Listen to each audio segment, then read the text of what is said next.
There are moments in life when silence becomes louder than sound. When a father falls, even one once distant, the quiet that follows rings through the bones of a son. For Elliot Kingsley, the eldest of Ozzy Osbourne's children, the world changed in a way he never imagined it would. The news came suddenly. Ozzy Osbourne, the Prince of Darkness, the man who once screamed into stadiums and terrified parents across the globe, was gone. Dead at 76. And the world wept. But in the corner of that mourning, beyond the spotlight and behind the names that the world associated with the Osbourne legacy, was Elliot. The boy who was not born Osbourne, but who carried the weight of that name all the same. Elliot Kingsley was never the loud child.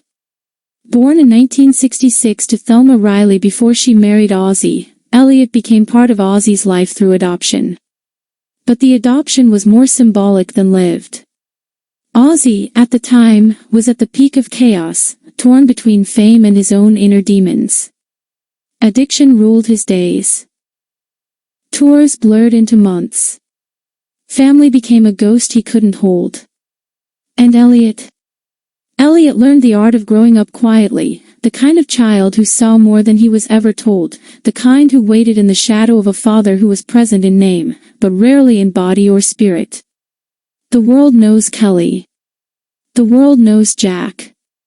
The world debates the silence of Amy. But few stop to ask, who is Elliot Kingsley? And fewer still knew his heart until now. Until the eulogy he penned, the moment he stood beside the coffin of the man who once called him son and whispered, "I forgive you." There was no press statement. There was no camera angled to capture his tears. But his letter, shared with a close friend and later leaked with Elliot's quiet blessing, told a story far more powerful than any tabloid ever could. It read, in part, "You weren't always there. In fact, you were rarely there. But I learned to stop counting the times you didn't show up and started learning the music you left behind. You screamed through vinyl what you couldn't say to our faces. And strangely, that became my inheritance, your rage, your poetry, your pain. I see now that you were broken. And I no longer hold that against you. Because I, too, was broken once. Rest easy, Dad. This time, I'll be the one singing you home." Elliot never needed Ozzy to be perfect. He only ever wanted to understand him. And over time, as the storms in Ozzy's life began to calm, the space for healing opened. But it came late. Years had passed.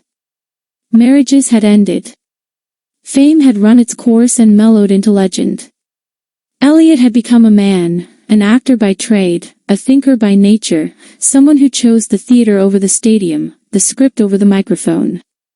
His world was smaller, but filled with sincerity. He had long stopped chasing headlines. He had started chasing peace. And so, when Ozzy's health began to decline, it wasn't a matter of reclaiming lost time. It was about understanding what could be salvaged. Quiet visits. Awkward conversations. A shared silence while watching old westerns in Ozzy's living room. No grand reunion. No televised forgiveness. Just moments, real, raw, fleeting. At the funeral, Elliot did not demand the front row. He didn't wear all black. He came alone, holding a white flower, not because tradition called for it, but because it reminded him of his mother, Thelma, and the way she used to place daisies in his school lunchbox. In a way, he carried both his parents with him that day, his mother's resilience and his father's ghosts. There had been speculation about inheritance, of course. The world eats stories like that. Who gets what? Was Elliot included in the will? Did Sharon approve? But Elliot's statement to the press, brief and calm, said more about his soul than about any estate. "I never asked to be rich. I never asked to be in the will. I just asked to be remembered." And remembered he was. In a surprising move that only a few knew about before Ozzy's death, the rock legend had amended a portion of his estate, small in comparison to the empire built with Sharon, to establish a theater art scholarship in Elliot's name.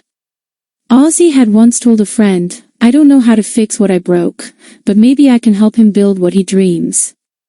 It was a gesture that, in Elliot's words, felt like a cracked door creaking open just before the house crumbles.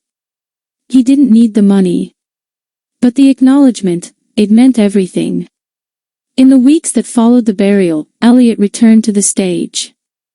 Not to talk about Ozzy. Not to ride on his death. But to play Lear. A man unraveling, a father torn between regret and madness. The timing wasn't lost on anyone close to him. Art has always been Elliot's way of grieving, of healing, of confronting the ghosts that linger long after the casket closes. And yet, Elliot remains gracious. He speaks no ill of Sharon. He holds no animosity toward Kelly, Jack, or Amy. In fact, during the private family vigil held the night before the public memorial, it was Elliot who took Kelly's hand when she began to tremble and whispered, "He loved you." Even when he didn't know how to show it. There is a special kind of strength in the child who wasn't chosen in the tabloids, who didn't make the reality TV cut, who never had his name sung in stadiums. Elliot Kingsley was never Ozzy's loudest legacy, but he may be his most profound one. He represents the part of Ozzy's story many wish to forget, the broken beginnings, the addictions, the first marriage lost in a fog of fame. But Elliot carries that burden not with bitterness, but with a kind of wisdom that only life can carve out of suffering. He could have walked away.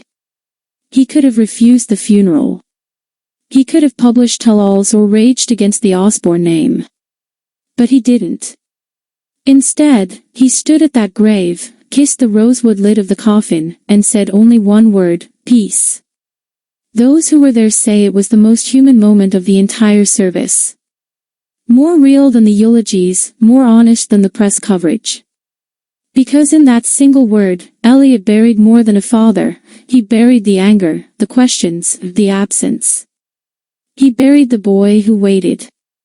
And in doing so, he walked away lighter. Perhaps that is the inheritance he was always meant to receive. Not money. Not headlines. But the strength to let go. To rise from the ashes of a broken family and become something beautiful. Quiet, but beautiful. And maybe, just maybe, that's what Ozzy hoped for all along.